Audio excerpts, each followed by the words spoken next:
Terima kasih pemirsa masih bersama kami di Halo Indonesia. Komunitas Bekasi Mendengar dan Berbicara atau Kotak Menara menjadi wadah bagi orang tua yang memiliki anak penyandang tunarungu untuk bertukar ilmu membesarkan anak tunarungu. Dan tidak hanya menjadi tempat bertukar ilmu, Kotak Menara juga menghadirkan kelas belajar verbal gratis bagi anak-anak tunarungu.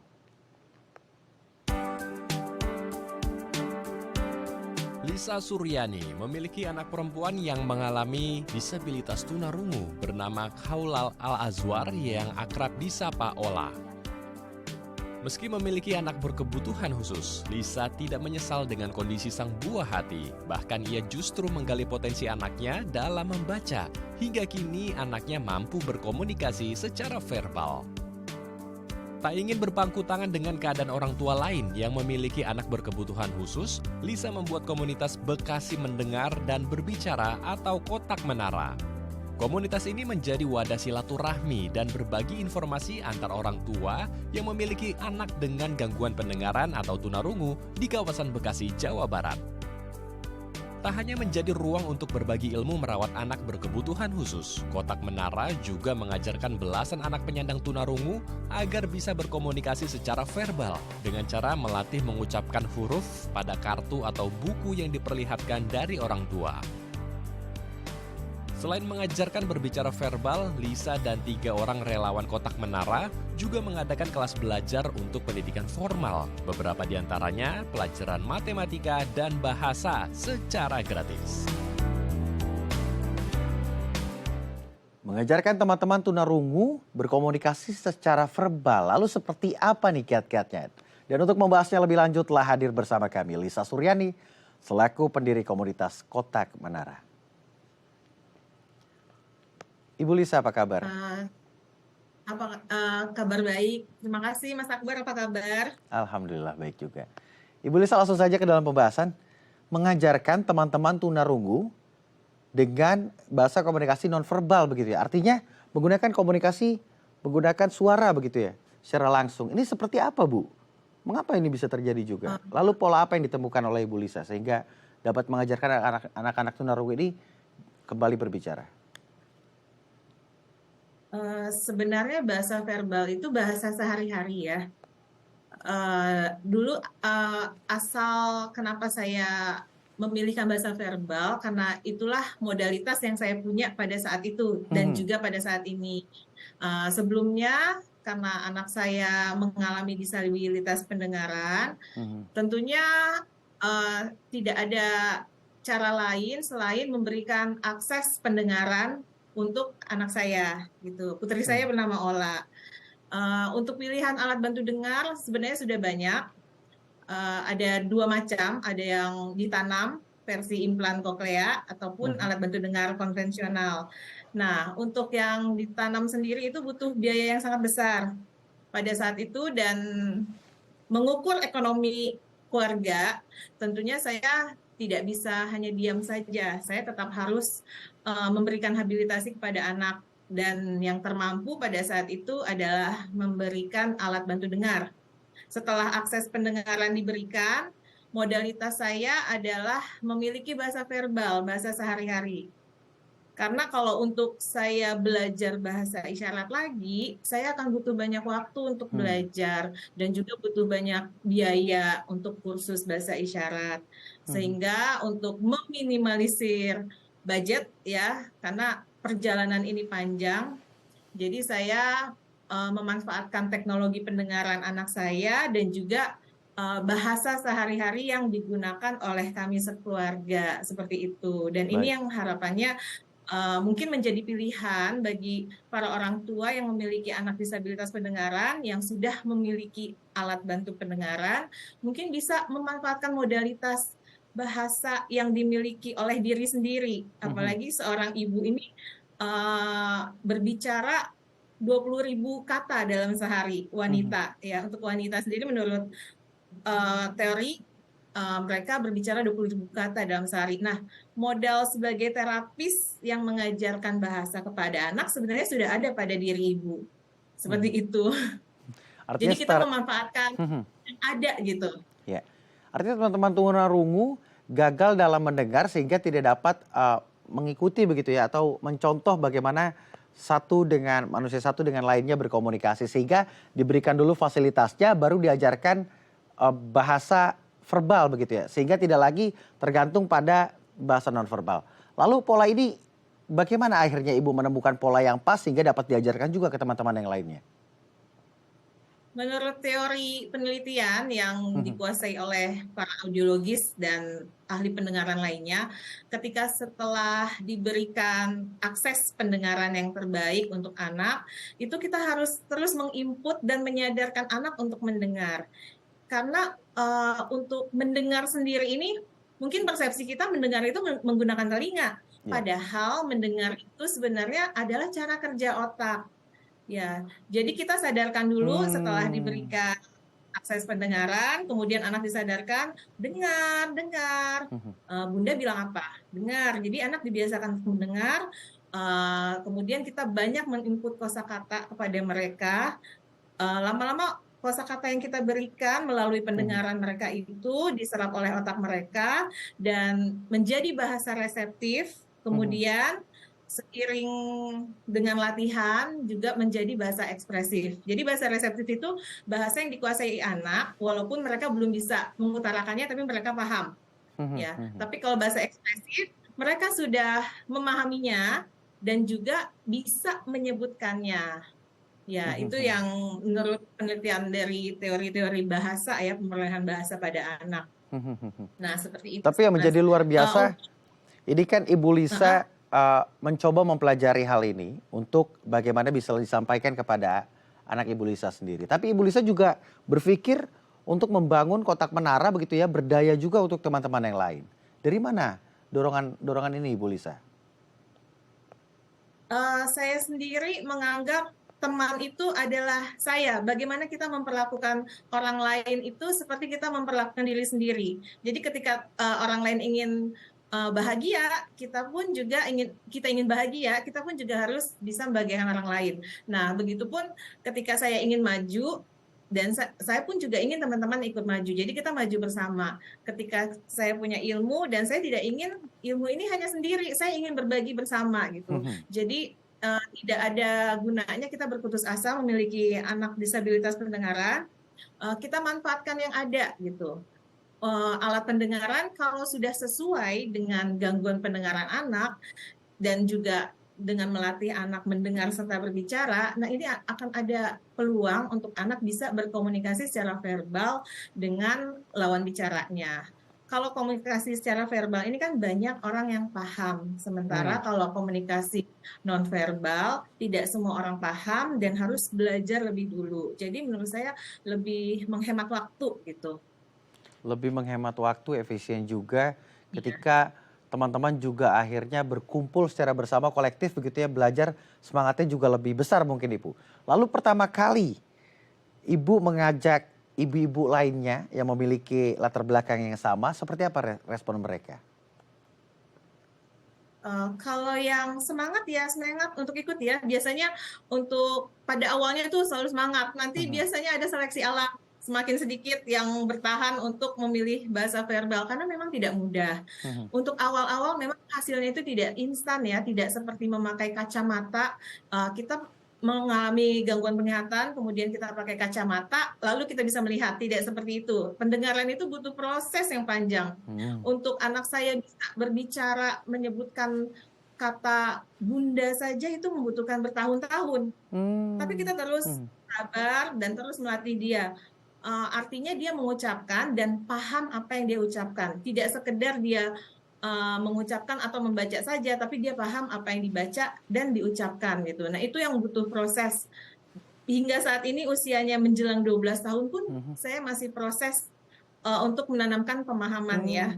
Karena sebenarnya anak-anak disabilitas mendengar ini mereka kalau tidak ada hambatan ataupun penyerta lainnya, mereka setara seperti teman-teman anak umum lainnya. Hanya diberikan kesempatan mereka untuk bergabung, bersosialisasi, belajar berbahasa, memahami banyak kosakata, hanya perlu seperti itu aja. Seperti kita belajar bahasa asing. Kita orang Indonesia ingin belajar bahasa Inggris misalnya. ketika berkumpul dengan teman-teman bahasa Indonesia, mungkin bisa saja belajar bahasa Inggris dapat sedikit-sedikit, tetapi ketika diceburkan dengan orang-orang yang semuanya bahasa Inggris, nah itu mereka akan lebih mudah menyerap dan belajar bahasa Inggris dibandingkan dengan yang di tempat yang lain gitu, karena Iya. mereka langsung. Nah, demikian juga anak-anak disabilitas pendengaran, ketika mereka dicemplungkan dengan anak-anak yang mendengar atau non disabilitas, Mhm. mereka akan banyak dapat input kosakata, bahasa. Nah, itulah yang akan Mhm. membantu mereka untuk bisa berkomunikasi secara verbal. Mhm. Gitu. Saya Jadi kita berpikir yang ketika non disabilitas ini ya. harus memahami. Saya berpikir ketika fungsi pendengarannya sudah, eee, normal begitu ya, dengan menggunakan alat yang tadi Ibu Lisa bilang ada 2 yang bisa digunakan, ketika itu pula komunikasi verbal ini mudah untuk ditransfer, mudah untuk dipahami begitu. Ternyata berbanding terbalik, ternyata nyatanya tidak begitu. Artinya, eee, ada proses yang panjang, bahkan sampai umur 12 tahun pun masih harus dicoba. Lalu apa yang membuat Ibu Lisa ini bersabar? Bahkan bukan satu anak yang Ibu Lisa bimbing di sini? Ya, karena tidak ada sesuatu hasil yang instan ya, Mas ya. Mhm. Kalau sesuatu yang instan itu biasanya cuma sesaat saja, ya seperti yang ada sekarang aja. Kalau sesuatu yang viral, sebentar saja viral, setelah itu hilang. Nah, untuk hasil yang permanen, kita butuh eee, proses yang panjang juga, poles-memoles, Mhm. dan sebagainya, gitu. Dan butuh ekstra kesabaran. Dan di sinilah titik kelemahan orang tua, kadang-kadang suka, Mhm. "Kok lama sekali ya anak saya bisa bicara? Kok anak saya tidak bisa mendengar juga?" Justru tidak bisa seinstan itu. Kita harus menyadarkan anak kita, karena alat bantu dengar ini secanggih apapun tidak Mhm. akan bisa menandingi pendengaran yang diciptakan oleh Tuhan. Iya. Ya, mereka Mhm. alat bantu ini, namanya alat bantu kan hanya membantu, Mhm. ya bukan menggantikan peran sesuatu gitu, bukan Mhm. menggantikan peran sesuatu. Tapi alat bantu ini sebagai yang membantu kita untuk proses-proses ke depannya gitu. Mhm. Untuk belajar bahasa verbal, tentu anak Iya. perlu latihan mendengar gitu. Untuk mendengar, jadi perlu alat bantu dengar seperti itu. Mhm. Luar biasa sekali perjuangan Ibu Lisa untuk membagikan bagaimana teman-teman tunarungu ini bisa berkomunikasi secara verbal. Saya semakin penasaran terkait kotak menara ini, namanya sangat filosofis sekali ya. Kotak menara, menara menjulang tinggi. Saya ingin tahu apa saja kegiatan di dalamnya, tapi jangan dijawab terlebih dahulu karena kita akan jeda. Pemirsa juga jangan kemana-mana, tetap di Halo Indonesia.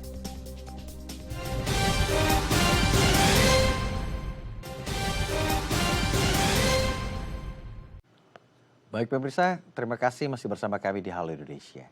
Masih bersama dengan Ibu Lisa, kita membahas kotak menara, salah satu wadah yang mengajarkan teman-teman tunarungu untuk belajar bahasa verbal. Ibu Lisa, Baik, saya ingin masuk ke dalam kotak. kotak menara. Kotak menara ini namanya filosofis sekali Bu ya. Ini di dalamnya ada kegiatan apa saja sehingga teman-teman juga bisa berkegiatan. Salah satunya yang menjadi kunci adalah bisa berkomunikasi secara verbal. Kegiatannya ya kita biasanya sharing, kemudian pelatihan orang tua, Mhm. memanggil para praktisi untuk berbagi ilmu. Itu pun kegiatan ada yang berbayar ataupun yang tidak berbayar. Mhm. Kalau untuk berbayar kan kita paham sendiri ya, untuk mendatangkan seorang praktisi, mereka kan menyediakan waktunya, Mhm. menyisihkan eee, waktu sibuk mereka, kemudian perjalanan ke sini kan perlu biaya. Nah, itu kita inisiatif sendiri. Mhm. Seperti itu. Dan kita biasanya sejauh ini saling subsidi saja sih, gitu. Kira-kira ada orang tua yang ingin berpartisipasi, ya mungkin bisa mensupport dengan memberikan donasi gitu. Sejauh ini belum ada sponsor ataupun donatur tetap untuk kegiatan. Justru sebenarnya kalau ada yang seperti itu kami akan senang sekali karena pasti Mhm. kegiatan anak-anak bertambah banyak ya, media-media untuk terapi, media-media belajar, kemudian Baik. Mhm. Sementara kita mengalami gangguan komunikasi dengan Ibu Lisa, seorang ya. penggagas wadah kotak menara yang mengajarkan teman-teman tunarungu untuk bisa belajar verbal. Kita akan coba sapa kembali Ibu Lisa. Ibu Lisa, apakah sudah dapat bergabung kembali bersama kami? Sudah. Baik, Ibu Lisa, silakan dilanjutkan. Seperti itu sih Mas. Jadi kotak menara sendiri panjangan dari komunitas Bekasi mendengar dan berbicara. Nah, Bekasi ini sebagai titik ini ya, karena saya tinggal di Bekasi, jadi ya momentumnya tinggal di Bekasi, walaupun ada beberapa teman-teman yang dari luar Bekasi. Karena mungkin di daerah mereka untuk komunitas ataupun wadah yang seperti kotak menara masih terbatas atau bahkan belum ada sama sekali gitu. Nah, sedangkan sebenarnya untuk disabilitas pendengaran sendiri banyak pilihan komunikasi ya, bisa dengan gerak bibir, bisa dengan bahasa verbal ataupun dengan bahasa isyarat.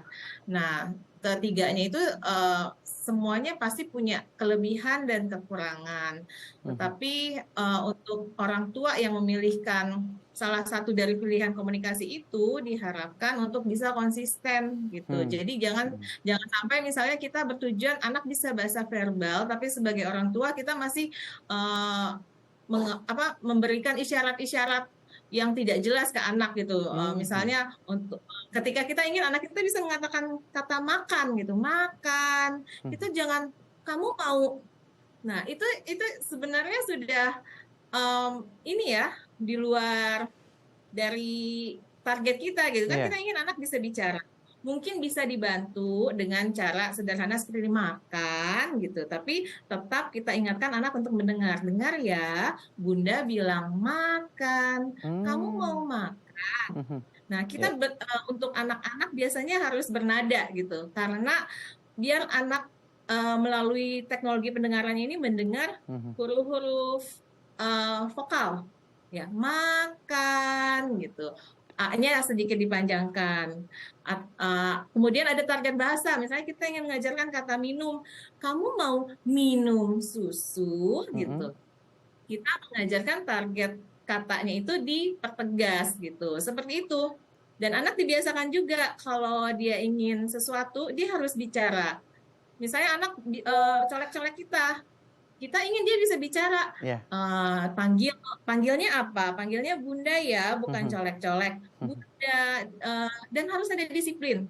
Ya, kalau kita suatu waktu kita membiarkan anak colek-colek, di sisi lain kita mengajarkan anak untuk verbal. Nah, itu tidak konsisten. Kita harus konsisten. Ketika anak harus belajar bahasa verbal, dia harus biasakan bicara dengan memanggil kita Bunda, Ayah, jadi tidak boleh colek-colek gitu, seperti itu gitu. Sebenarnya mengajarkan bahasa Indonesia ke anak gangguan pendengaran itu seperti mengajarkan bahasa asing pada anak yang non disabilitas gitu. Kosakata kita tanyakan, kalau anak non disabilitas belajar bahasa Inggris kan, saya mau apel, I want an apple gitu. Kita tinggal ubah ke bahasa Indonesia, saya mau apel gitu. Seperti itu sih Mas. Sebenarnya kalau kita bisa kliknya itu enjoy aja, walaupun pasti ada suka duka ya, karena kok anak saya udah sekian tahun belajar kok belum bisa bicara juga gitu. Nah, itu kita perlu evaluasi apa nih yang terlewat gitu. Jangan sampai waktu berjalan tapi kita belum ada progres apa-apa. Tapi saya lihat Ibu menarik sekali. Selain di tayangan, saya melihat selain belajar membaca juga melukis. Apa yang membuat beberapa kegiatan ini juga menjadi penting? Lukis sendiri sebagai media juga ya, menyalurkan emosi anak-anak. Kemudian menjadi anak tuh biar sebenarnya bisa dapat kosakata juga di situ, mengekspresikan bakat dan minatnya, mengekspresikan rasa hatinya. Nah, kemudian rata-rata anak-anak dengan disabilitas pendengaran sendiri, mereka mungkin karena otak visualnya mungkin lebih dominan ya, terutama kalau yang mungkin masih terbatas dari teknologi pendengaran, biasanya untuk visualisasinya lebih bagus gitu. Nah, sebenarnya kalau kita kaitkan dengan mendengar itu melalui otak, begitupun dengan melihat sendiri kan kita mungkin melihat dengan mata, tapi cara kerjanya itu tetap di dalam otak. Ketika syaraf pendengaran atau otak mendengar ini tidak distimulasi, maka perannya itu akan diambil alih oleh otak visual gitu. Ya. Itu menyebabkan ketika ada yang disabilitas pendengaran tidak pernah diberikan akses pendengaran berupa alat bantu dengar, jadi kan otak pendengarannya tidak terstimulasi. Nah, itu peran otak pendengaran itulah yang diambil alih oleh otak visual gitu. Jadi dia visualnya lebih kuat sehingga lebih sering menggunakan isyarat dan gestur. Tapi selagi anak tidak ada hambatan apapun, selagi anak masih bisa diajak berlari, mungkin kita bisa manfaatkan semua inderanya, pendengaran, visual, perabaan untuk mengejar target bahasa kita. Artinya membantu juga motorik dan juga kognitif anak teman-teman tunarungu untuk dapat berkomunikasi secara normal seperti biasa. Dan yang menariknya adalah berkomunikasi, menyampaikan pesan atau isi pernyataan dari satu orang ke orang lainnya begitu ya. Dan Ibu Lisa mendorong teman-teman tunarungu untuk melakukan hal sama seperti teman-teman normal lainnya. Mungkin ada pesan yang disampaikan untuk teman-teman atau orang tua yang memiliki latar belakang sama agar semangat juga untuk bagaimana anaknya dapat berkomunikasi secara verbal. Singkat saja Ibu. Iya, jangan patah semangat, terus berjuang karena hasil tidak pernah mengkhianati usaha kita gitu. Jadi tidak ada perjuangan yang instan, tetap bersabar, konsisten. Jangan lihat ke belakang, terus fokus ke depan, fokus dengan anak kita, lihat masa depannya bahwa dia bisa lebih baik dari hari ini dan disabilitas yang sebelumnya dengan kemajuan teknologi. Walaupun teknologi terbatas, tapi tetap bantu maksimalkan yang ada pada diri mereka, potensinya. Baik. Terima kasih Ibu Lisa. Kita juga pasti berharap teman-teman disabilitas lainnya juga bisa dapat berdampingan di tengah masyarakat dan juga berdaya. Sampai berjumpa lagi Ibu, selamat beraktivitas. Selamat siang, terima kasih. Baik. Pemirsa, gerakan Bersih Sungai, sebuah komunitas peduli sungai di Medan, Sumatera Utara, melaksanakan rangkaian kegiatan edukatif dan menarik kepada masyarakat Kecamatan Medan Baru. Usai jeda, kita akan melihat tayangan yang jadi kemana-mana tetap di Halo Indonesia.